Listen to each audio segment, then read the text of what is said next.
choir, I know many of you are out there watching us right now, and we love you. We miss you being here in person, but we still love hearing your beautiful voices. Thank you. And speaking of manna from heaven, yesterday, manna from heaven happened to me. I had a Gourmets for God event that we decided to host here at the center because it was 10 people. And we ate outside on our lawn, and then we had it was a murder mystery, so we had the people inside our building all masked and everything. But I was in Mount Lake Terrace, and about an hour before my event, I had this crazy downpour of hail, of like dime-sized hail, and it was nuts, like crazy nuts. And I was really concerned because my event was going to happen in an hour, and I drive to the center here, and it was a manna from heaven sunshine, like literally, like there was a clearing in the sky that was all blue over the center. So thank you, everybody, for the consciousness that you hold for the center and making my event a great event last night. I really appreciate it. It was amazing. And that's part of prosperity, right? That's really recognizing and knowing our gifts that continually flow in our lives, because the infinite great creator is the flow in our lives. And I'm reading this book right now. We're doing a series, Kathy Ann and I are doing a series on prosperity. And the book that we are working out of is The Prosperous Heart by Julia Cameron. And I got this book last week. I am working on chapters 3 through 6, which made me go, oh, I'm so sad. I read chapters 1 through 3, and now I want to do them all. It's like a 12-week series of being in prosperity. So I'd encourage you to get this book. Julia Cameron is the one who wrote The Artist Way. So if you've heard that and you've heard about morning pages, or you do morning pages, this is the woman. And it's a great book. And she talks about, in the book, that people think about prosperity as being a fiscal bottom line. So basically, the thought is, when I have X amount of money, then I will feel better. And the truth is that prosperity is a spiritual bottom line. So you came here to the right place, because this is a spiritual place. And the formula should actually be, when I have X amount of faith, I will feel better. I have X amount of faith, I will feel better. So prosperity at its root is a belief in a benevolent something, whatever you want to call it. I call it God. Other people call it the universe, or they call it the great creator, Jesus, Buddha, whatever your name for the benevolent something is. If you have a belief in it, the belief is that something will guide us and guard us. We will be led in the direction of good no matter what amount of money we have at our disposal. So prosperity is never just about the money. It's never just about the money. So she has 3 points that I want to share with you today, which is one in each one of these chapters that I was talking about. And the first point is that nothing impedes the flow of money like physical clutter. And I have been teaching prosperity a lot. I love the subject of prosperity, so I take classes, and I also teach classes. And that means I also do the work. And one of the classes that I've taught before is Prosperity Plus by Mary Morrissey. And one of the things that she says is about physical clutter. And she invites people, if you're having a lack of flow in your life, then maybe it's time to declutter. And that's the same thing that Julia Cameron says.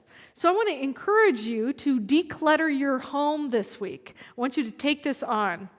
Now, as I was teaching this prosperity class, I was thinking about, well, I've done a pretty good job clearing my clutter. And this was a couple years ago. Until my wife said to me, she said, you've had like these 6 bins of things that we have moved from house to house to house that you have never opened.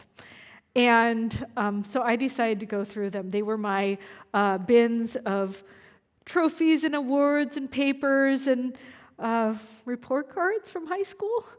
So I used to hold on to things really tightly. And I thought, okay, I'm going to go through these bins, but I really wasn't looking forward to it. And I had this beautiful woman in my class, her name's Nancy, and Nancy said, I will witness you. I will be there, and I will support you in clearing out these bins. And so she did. She came over one Saturday, and for, I think it must have been like 8 hours, she watched me go through my bins, and I shared with her the stories of things that happened. Oh, I got this award whenever I did this. I got this when I did this. And then I went through my bin of photos that I had not gone through since I was very young. And so I just had this, and so she witnessed all of my photos. And by the way, keeping photos of scenery actually does not do any good. I just want to mention that out there. I was like, I don't care. What is this? Where is that? I don't have any idea where this tree is from. So I went through all of these bins and I got them down to one important box. And I had Nancy witness everything. She heard the stories about my life, the stories of my connection with my mom and my dad and my stepmom and my stepdad. And she just witnessed everything as I let it go. And I came back with just the one box. And I felt so much freer. I mean, I'd gone through 5 houses where I'd been lugging these bins with me, and I had never gone through them.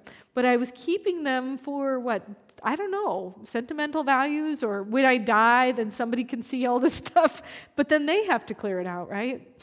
So I'm really grateful that I had the opportunity to do that, and I want to encourage you to do that same thing. We have a member in our community named Rebecca Gold, and she just came out with a book called Detox Your Life, which had a really great piece that's appropriate for this. She said that physical possessions have energy. It's not a vital life force energy, but it can affect your energy level, mood, and overall sense of well-being.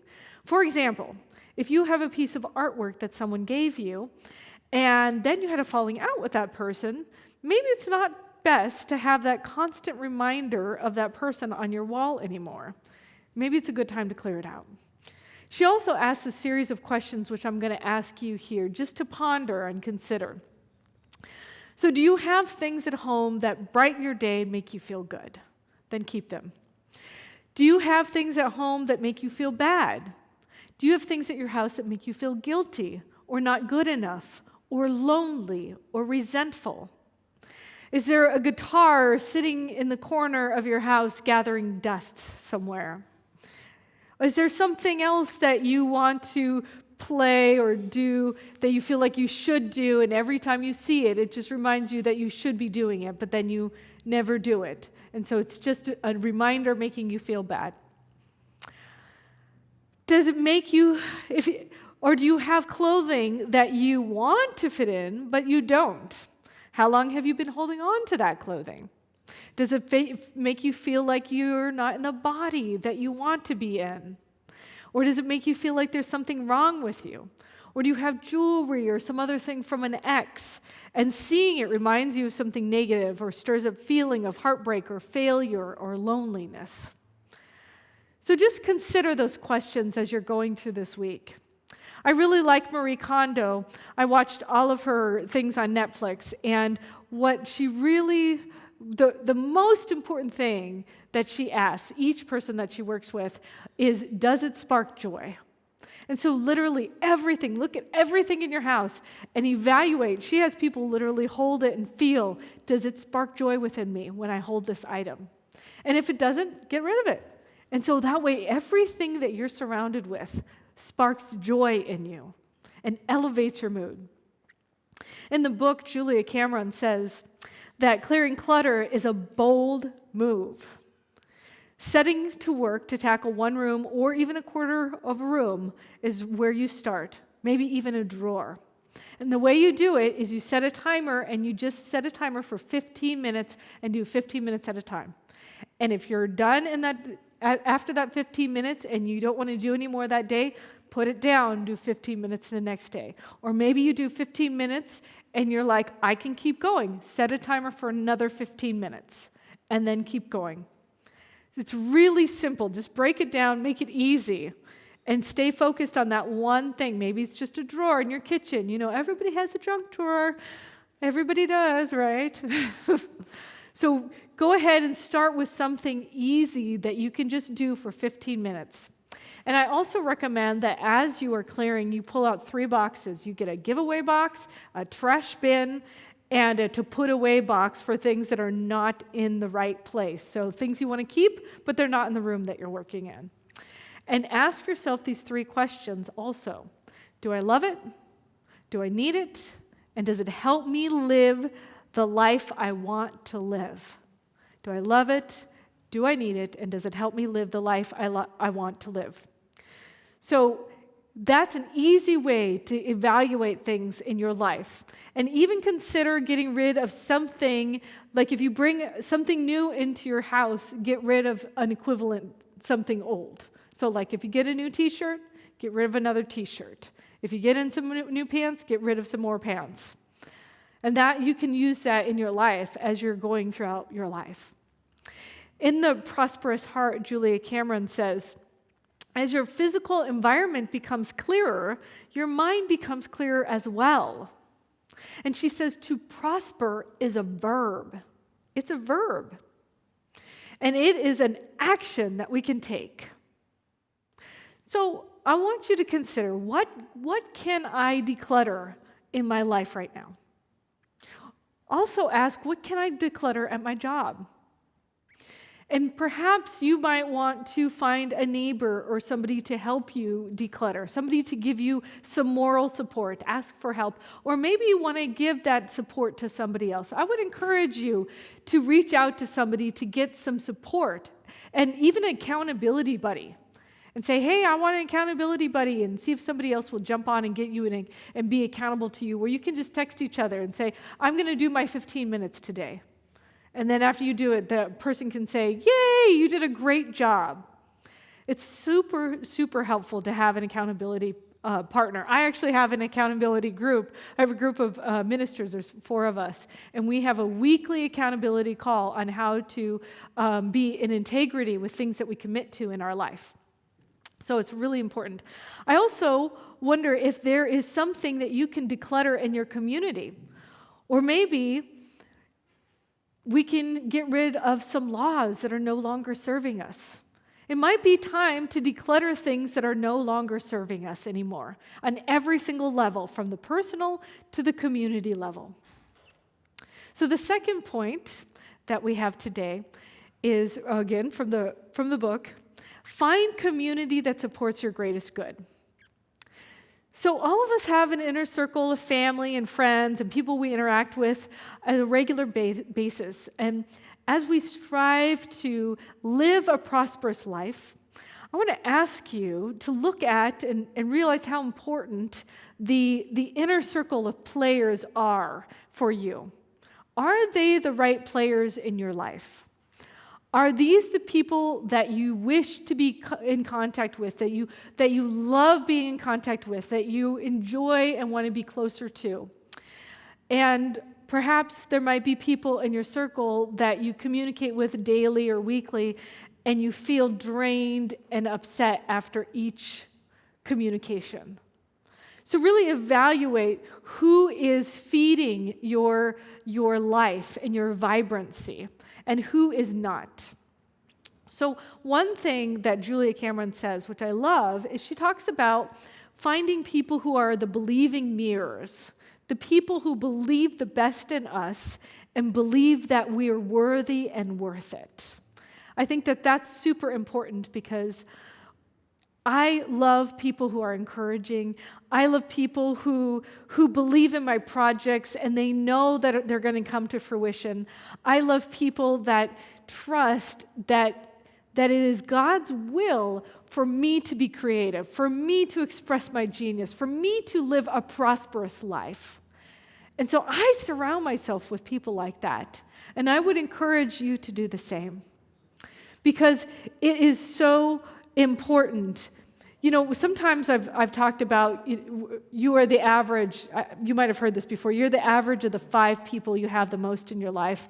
But actually, it's much bigger than that. You're the average of everybody you have in your life. And so really evaluating who is supporting you, who is believing in you and uplifting you wherever you go, wherever you're doing. I think it's a really good example Julia Cameron gave in her book. So she was living in house, and she had this accountant that believed that she prayed so well that he didn't need to submit her taxes because she was so prosperous. And then she had a lawyer who billed her for services that he didn't even render. And so she had all of these people in her life that were like not supporting her greatest good. And she got really angry one time. And she was like, that's it, I'm moving. And she literally moved from Taos to New York.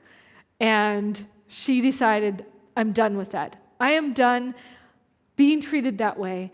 And I deserve better. And so she consciously created a group of people and intended a group of people around her to support her greatest good.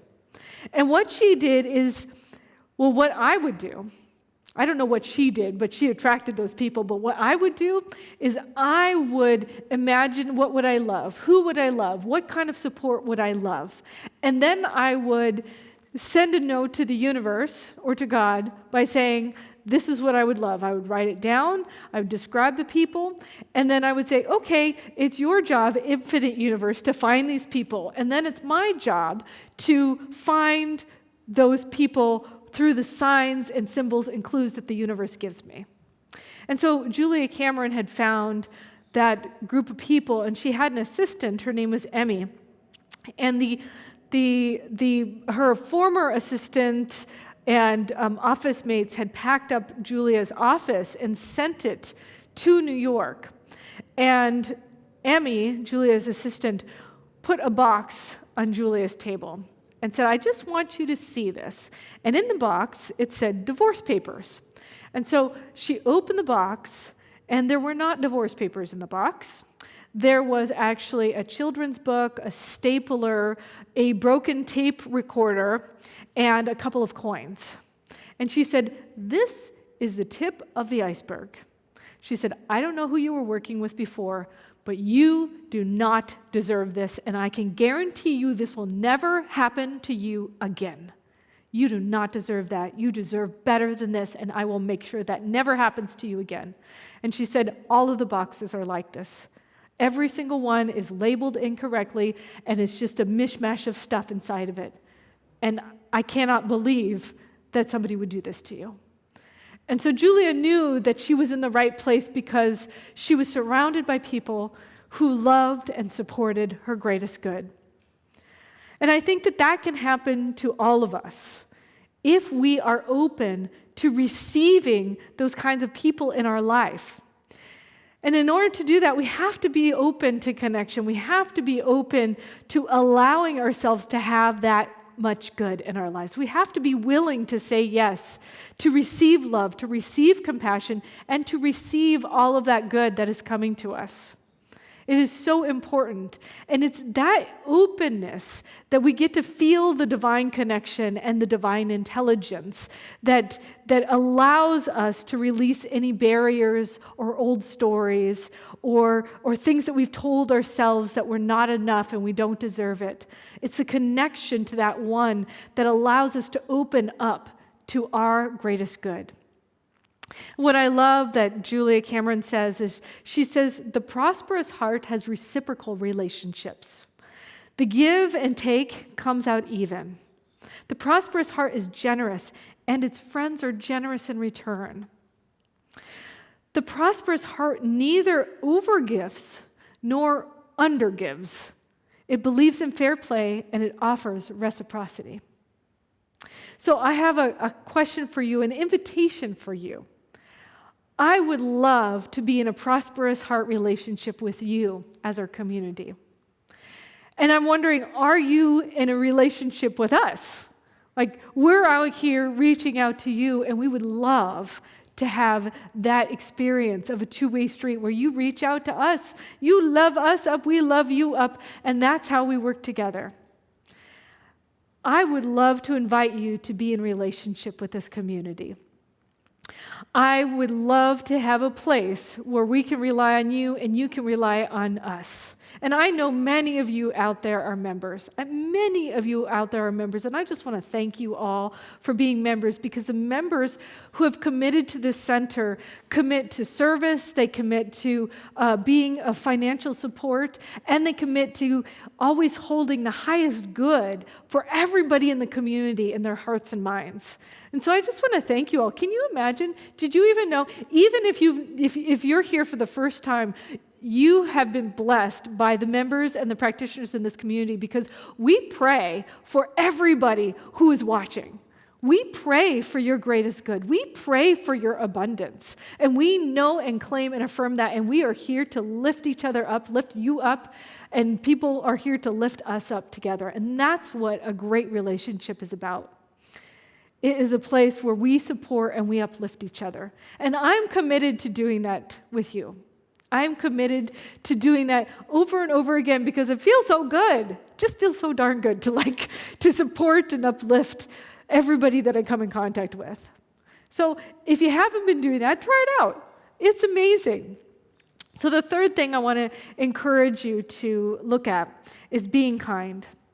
I went to an elementary school called William E. Farron, and we had 2 rules in elementary school. The first one was be kind, and the second one was work hard.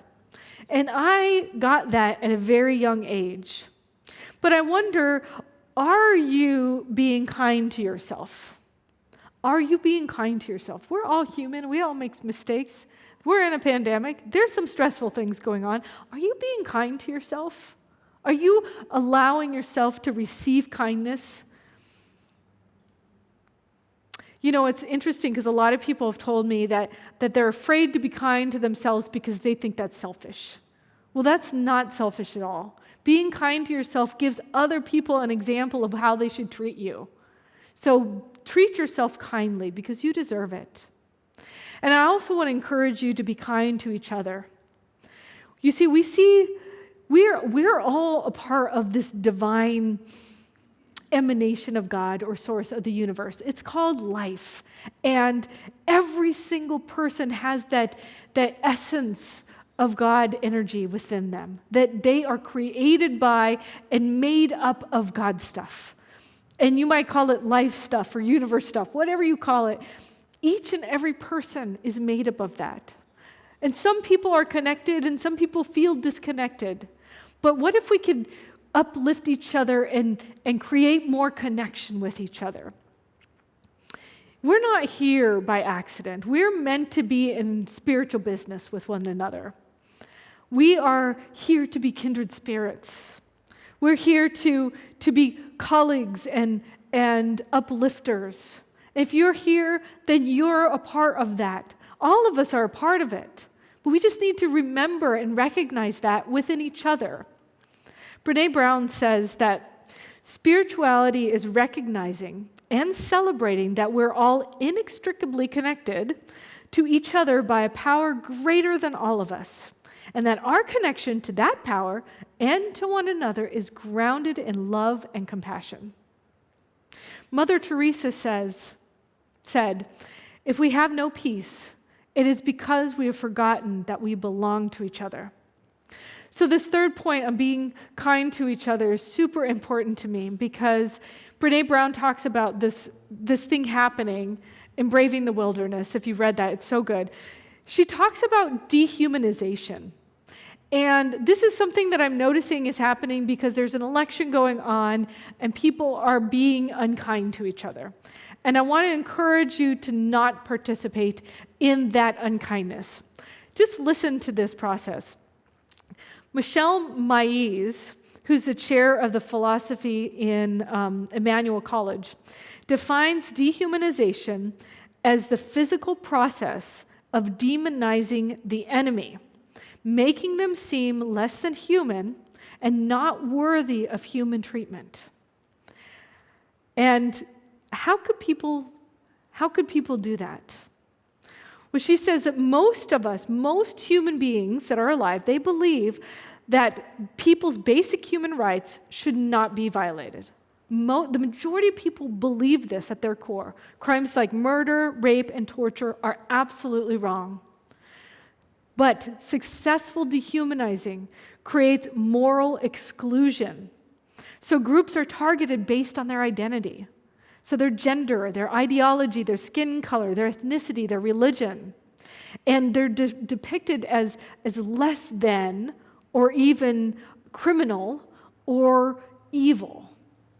So the targeted group eventually falls out of the scope of the protection of our already inherent moral code. So then it's a moral exclusion, and then dehumanization is at its core. So it starts, this is really important, it starts with language. It starts with language, and then it's followed by images. So we see it throughout history. It happened in the Holocaust. The Nazis described Jews as Untermenschen, which meant subhuman. And they called the Jews rats. They depicted them as disease-carrying rodents, and everything from military pamphlets to children's books. It was inherent in their own, it started again in their words, and then it went into the propaganda. The Hutus involved in the Rwanda genocide called the Tutsis cockroaches. And maybe even here in our own country, indigenous people are often referred to as savages. So I want to encourage you to be kind to one another. Brené Brown has a couple of examples that I think are great examples. She says, when anybody calls immigrants animals, we should get chills down our spine and resistance flowing through our veins. When people call the President of the United States a pig, we should reject that language regardless of our politics and demand discourse that does not make people subhuman. If you're offended or you're hurt when you hear Hillary Clinton or Maxine Waters called the B word, a whore, or the C word, you should be equally offended and hurt whenever you hear those same words to describe Ivanka Trump, Kellyanne Conway, or Theresa May.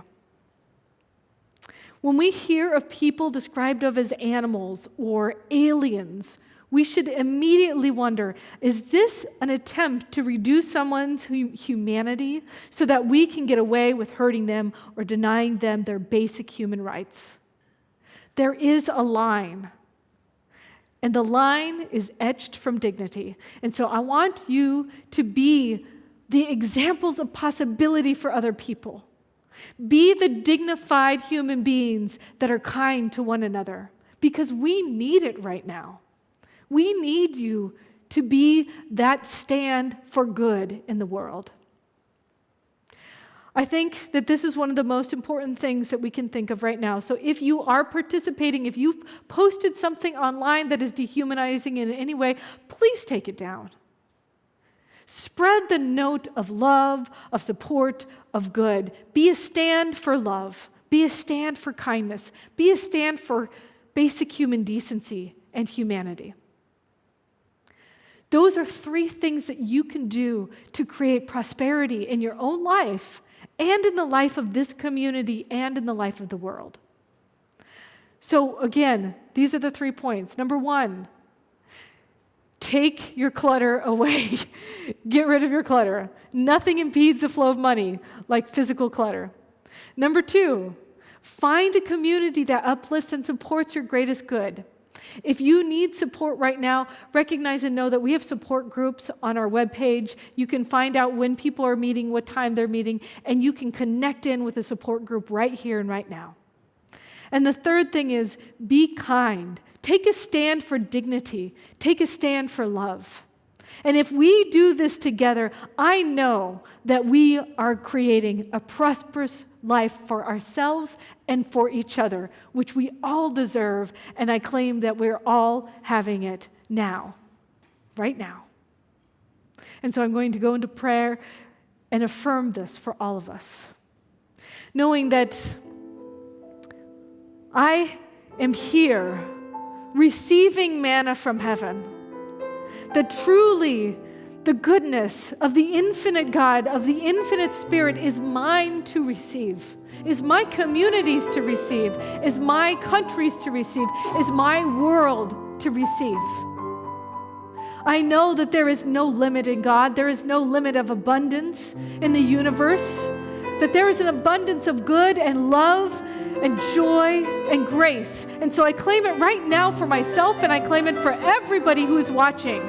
Each and every person is showered with abundant good in their lives. And so I recognize and know and release any attachment or belief system that I had to connect to the shore. I can release that shore, and I can flow in the river of possibility, flow in the ease and the grace and the power and the presence of the infinite great creator, the universe that created the planets and the solar system. It can create a life that is prosperous for me, and it is doing it right now. It is doing it for me, and it is doing it for everybody. And so I just let go, and I let God, and I pay attention to the gifts and the people and the places that are there to uplift me.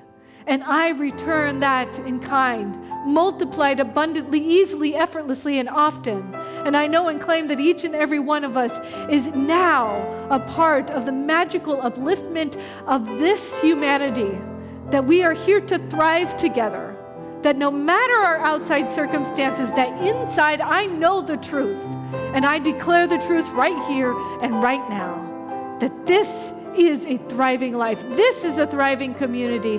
This is a thriving place to be connected to be a part of, that each and every one of us participates and contributes to it, and that we uplift each other, because God is here uplifting each and every one of us right here and right now. And for that, I'm grateful. And so it is.